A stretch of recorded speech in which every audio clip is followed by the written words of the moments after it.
خان بابا ستاسو په ځینې بیانونو خلک دا وایي چې تاسو د اسلامي نظام لپاره کار کوئ، نو د دې په هکله تاسو څه وایي؟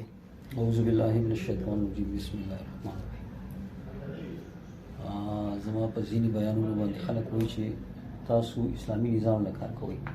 الحمدلله مسلمانان پښتانه یو، نو په پښتنه خاوره چې دی نو د پښتون د جامع دننه د اسلام هغه نظام غوښتل، دا زما په خیال خو دا زموږ لپاره د خوشحالۍ خبره ده، داسې بده خبره خو نه. موږ خو یو پښتانه یو، مسلمانان یو، موږ خو چېرته پردی شی نه غواړو که نه. نو خپل ځاني ما دپاره خو د الله شکر دی که داسې څوک زما باره کې سوچ کوي، او ستاسو نشم ویلی چې ستاسو څه دغه دی که نه. خو اصل کې موږ نه راښکاره کېږو. ګورئ عابد خان، ګورئ موږ نه راښکاره کېږو. که راښکاره کېږي دا خلک راښکاره کېږي چې په پښتنه خاوره دی یو راښکاره کېږي چې لغړیزم له کار کوي، لکه د نور خلکو د ژبې جامع د دستور ته کار کوي، نظام ته کار کوي. موږ خو ګوره که اسلام دی نو موږ مسلمانان یو، که موږ هغه نظام له کار کوو، که موږ د پښتون خبره کوو، د پښتو ژبې خبره کوو، په پښتنه خبره ده د پښتون د اولني حق خبره کوو، د پښتون د ژبې جامع د دستور د دننه د اسلامي نظام خبره کوو، نو موږ خو د خپل موږ یو دغه یو پښتانه یو، مسلمانان یو. موږ خو زما په خیال خپله خبره کوو. خو که چېرته دی لغړنیزم له کار کوي، لکه د په دې پښتنه خبره باندې د بل قوم ژبې له جامع له دود دستور له نظام له کار کوي، نو دی راښکاره کېږي. اصل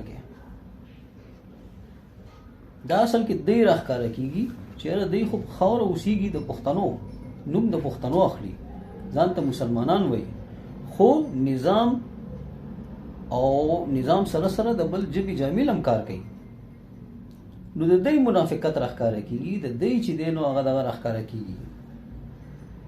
موږ خو چې دی هماغه یو، مسلمانان پښتانه یو، هم د پښتونولۍ دننه ژوند کوو، جامه مو هماغه ده، ژبه مو هماغه ده، دین مو هماغه دی.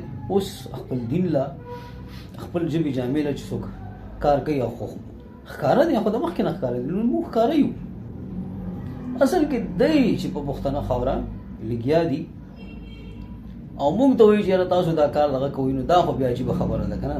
دا د منافقت خبره ده چې هر ته ځان ته پښتون ومې، ته ځان ته مسلمان ومې، دومره قدرې غږ نشي پورته کولی چې یاره په پښتنه خاوره ولنې حق د پښتون دی. د پښتنو په ژبه جامه کې تعلیم نشي غوښتی، دا څه شی شو؟ ته چې دی د ځان ته وایې مسلمان، خو وایې چې یاره دا د دین چې دی نو کړه وړه دی، هر څه د هغې خلاف دي. بل ته وایې چې وګوره که نه داسې کار دی داسې کار دی.